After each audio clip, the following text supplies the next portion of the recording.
మీ ఇక్కడ కనిపిస్తుంది కదా, ఇది వచ్చేసి కోకో ఫ్రూట్ అనమాట. మీకు తెలుసు కదా చాక్లెట్ తయారు చేస్తారు ఆ ఫ్రూట్. ఇది పచ్చిగా ఉంది. ఇప్పుడు పండుగ ఉన్నప్పుడు ఎలా ఉంటుందని చూపిస్తాను మీకు. ఏమండి, ఇవన్నీ కోకో చెట్లు. అక్కడ ఒక కాయ ఉంది.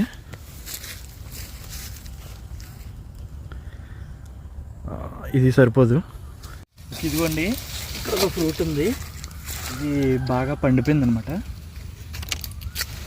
ఇదిగోండి, చూసారు కదా, ఇదే కోకో ఫ్రూట్ అనమాట. ఇవ్వండి, ఇదే ఫ్రూట్. ఇది ఎలా ఉంటుంది ఇప్పుడు తిని చూపిస్తాను.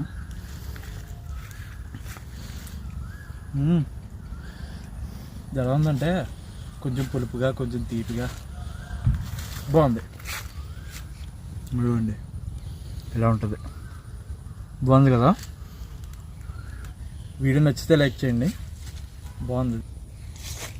మీకు కనిపిస్తున్నాయి కదా, వీటినే ఎండబెట్టి చాక్లెట్ పొడి కింద చేస్తారనమాట. దీంతోనే చాక్లెట్ అనేది తయారవుతుంది.